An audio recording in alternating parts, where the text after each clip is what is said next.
Chapter 5. A Shift in the Air. The echo of their laughter bounced off the gymnasium walls, distorting the large empty space.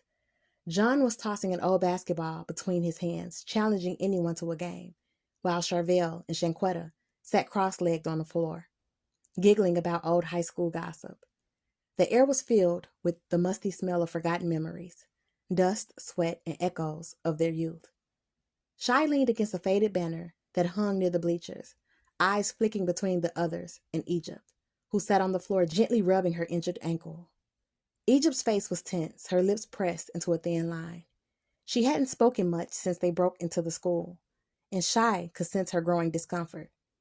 "You all right?" Shy asked softly, nudging Egypt with her foot. "Yeah," Egypt said, wincing. "Just tired. My ankle's throbbing. I think I need a minute." Charvel leaned over, still laughing. "Don't worry, girl. John will carry you out if it comes to that. Mr. Big Shot always trying to show off." John puffed his chest, tossing the basketball into the air and catching it with a grin.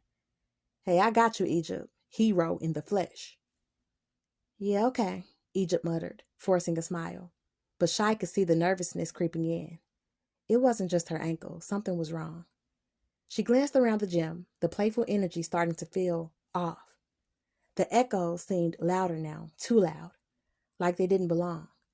The shadows in the corners were deeper, darker than they should have been. "I'll take you to the bathroom," Shy said, standing up and offering her hand to Egypt. "Let's get you moving a bit." Egypt nodded, grateful, and took Shy's hand. Together they hobbled out of the gym, Egypt leaning heavily on Shy as they made their way into the hallway. The gym doors creaked shut behind them, and just like that, the noise of the group was swallowed by the suffocating silence of the school. The hallway was dimly lit, and every step they took seemed to echo endlessly, bouncing off lockers and empty classrooms. The musty smell of age and abandonment filled the air. "You sure you're good?" Shy asked again, guiding Egypt toward the bathroom. "I'll be fine," Egypt muttered.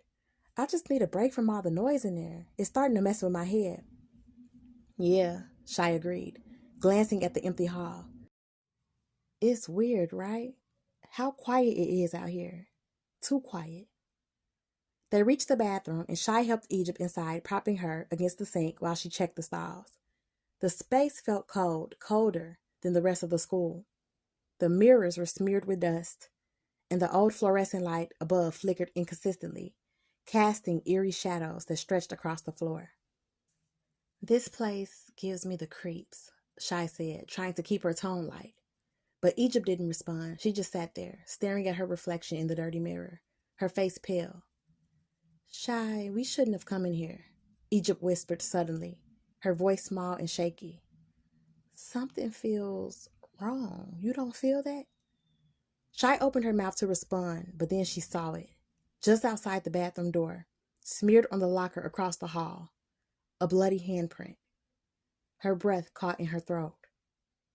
"Egypt, stay here," Shy said quickly, her voice trembling. "I'll be right back." "What? Wait, Shy?"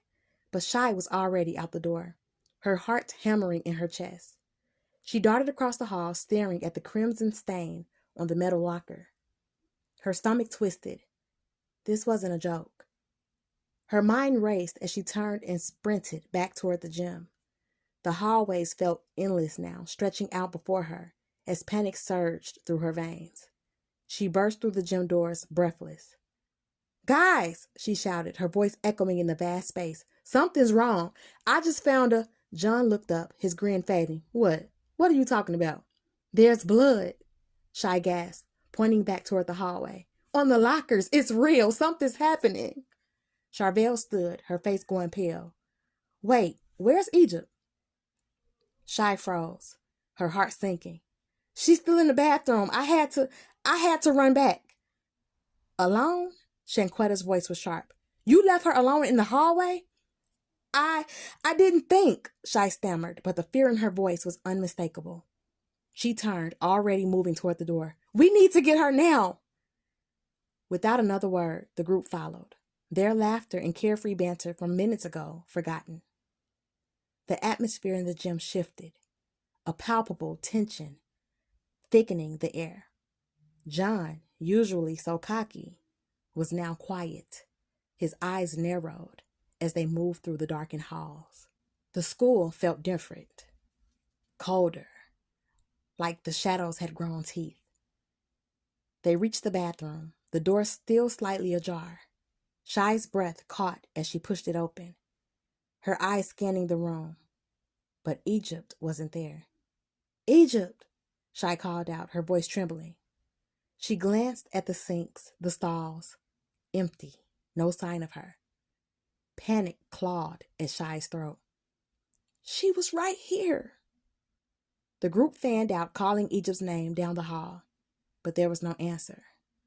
Just silence, stretching out unnervingly. "I don't like this," Charvel muttered, her eyes darting nervously down the corridor.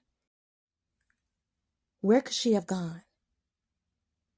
They heard it then, a faint thud coming from deeper down the hallway. It wasn't loud, but it was enough to make them freeze. "What the hell was that?" John whispered, his cocky facade completely gone now. "Egypt," Shy called again, her voice quavering. "If this is a joke, it's not funny." But there was no reply. Another thud, closer this time. The group turned, eyes wide, looking for the source of the sound. The shadows seemed to move now, as if something or someone was lurking just out of sight.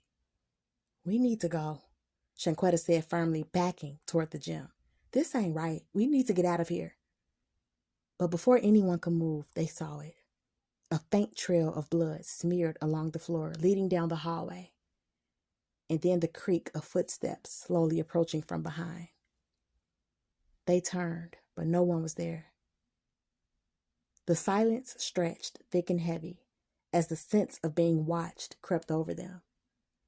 Shy's heart raced, her pulse pounding in her ears. Egypt was gone.